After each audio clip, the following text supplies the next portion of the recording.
우리의 이슈가 뉴스를 바꿉니다. 세상을 깨우는 황보선의 출발 새 아침.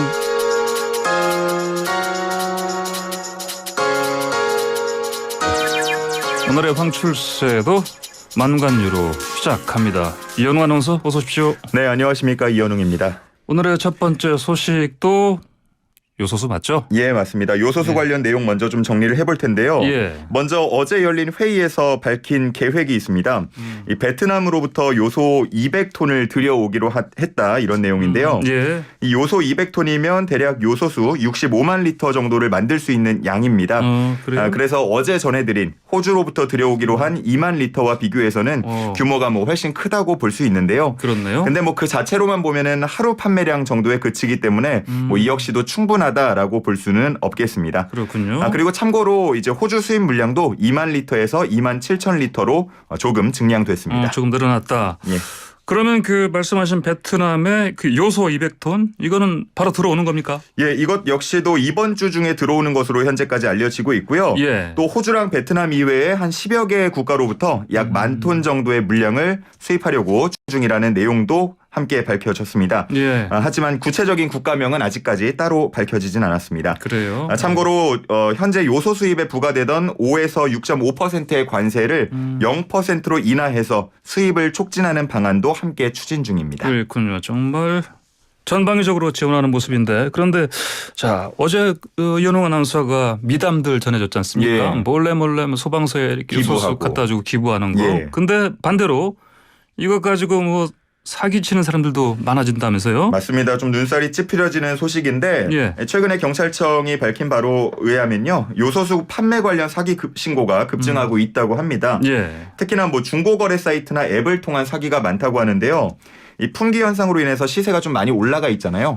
예를 들어 한 10만 원 하던 거를 한 8만 원에 팔겠습니다라고 올린 뒤에 입금만 받고 물건은 보내주지 않는 그런 전형적인 사기 방식이 좀 흥행을 하고 있다고 합니다. 그래요?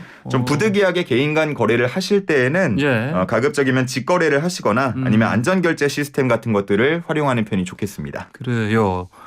주한 중국 대사에서도 이번 세탁 관련해서 한마디 했다고 들었습니다. 네, 싱하이밍 주한 중국 대사가 어제 국회를 찾았는데 한국에서 벌어진 요소수 대란은 전혀 예상치 못한 상황이다라고 말한 것으로 알려집니다.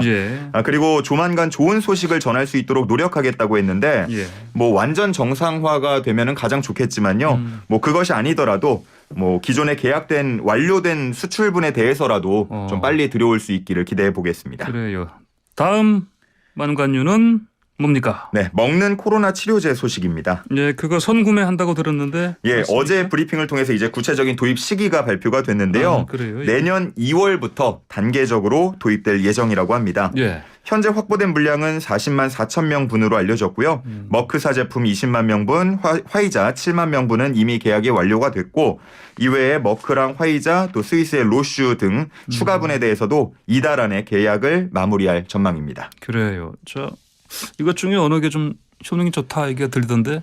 계속 임상 결과가 발표가 되고 있는데 기존에 가장 앞서간다라고 평가를 받았던 게 이제 머크사의 몰누피라비르이지 않습니까? 이거는 이제 증상 발현 닷새 내에 복용할 경우 입원과 사망 확률을 50% 정도 감소시켜주는 것으로 나왔었는데요. 이번에 최근에 발표된 화이자의 팍스로비드 같은 경우는요. 증상 발현 시 사흘 내에 복용할 경우 입원과 사망 확률이 무려 89% 감소하는 것으로 나타났습니다. 그래요? 자, 그러면 이거 6월부터 들어온다 그러면 이런 소식 듣고 이것도 접종 그냥 안 하고 기다리시는 분들 생기지 않을까요? 이게 아무래도 이제 치료제가 나오면 백신 안 맞아도 되는 거 아니냐 이런 또 의견들도 나오는데요. 꼭 그런 건 아닙니다. 쉽게 생각해서 타미플루 나왔다고 해서 독감 주사 안 맞는 건 아니니까요. 그래요. 그거랑 비슷하게 생각을 하시면 될 것 같고 백신으로 감염 자체를 최대한 막고 또 혹시나 걸렸을 경우에는 치료제를 통해서 치료하는 그런 개념으로 생각하시면 좋겠습니다. 그래요. 가격이 비싸죠? 화이자 같은 경우는 가격이 구체적으로 나온 건 아닙니다만 앞서서 이제 머크사의 치료제 구매 비용이 $700 정도, 우리 돈 한 80만 원 정도 된다고 알려졌잖아요. 이와 비슷하게 나올 것으로 보입니다. 그래요? 비싸네요, 진짜. 자, 다음 소식 주세요. 네, 세 번째는 문재인 대통령 딸 청와대 거주 논란입니다. 이분은 태국에 원래 머물지 않았습니까? 예, 지난해 말에 이제 입국한 것으로 알려지고요. 국내로 예. 들어온 지 한 1년 가까이 됐는데요. 예. 귀국 이후에 머문 곳이 청와대 관저로 알려져서 좀 논란이 되고 있습니다. 야당을 중심으로 뭐 아빠 찬스다 혹은 관사 테크다라면서 불공정을 좀 지적하고 있습니다. 아, 그래요. 근데 어떻습니까? 그 가족이 같이 살 수는 없는 겁니까? 청와대 측이 밝힌 바로는 예. 가족이 관사에 거주하는 것은 법에 따로 위배되는 사항은 없다라고 했고요. 예. 뭐 다만 그렇다고 하더라도 최근에 이제 부동산 이슈가 뭐 우리나라에서는 가장 민감한 이슈이기 때문에 예. 뭐 이런 지적이 나오는 것으로 보입니다. 그리고 또 최근에 딸 다혜 씨의 부동산 매매를 두고도 곱지 않은 시선이 있는데 이 해외에 머물던 2019년 5월에 예. 서울 영등포구의 한 다가구 주택을 7억 6천만 원에 매입한 다음에 올해 2월 9억 원에 되팔아서 한 1억 4천만 원의 시세 차익을 낸 것으로 전해지는데요. 예. 실거주 없이 주택을 매매했다는 측면에서 뭐 일부 투기가 아니냐 이런 지적이 나오고 있습니다. 그래요? 누리꾼들은 뭐라고 합니까? 뭐 반으로 갈려서 엇갈리고 있는데요. 예. 뭐 미국 같은 경우 백악관에 대통령 가족들이 함께 머무는 공간이 있다면서 뭐 크게 문제될 거 없다라고 보기도 하고요. 예. 또 한편에서는 뭐 미성년자면 이해가 되지만 다 큰 성인 가족이 모두 이렇게 들어와 사는 것은 이해할 수 없다. 뭐 이런 반응도 나옵니다. 예. 알겠습니다. 오늘 망간뉴 소식은 여기까지 들어야 되겠습니다.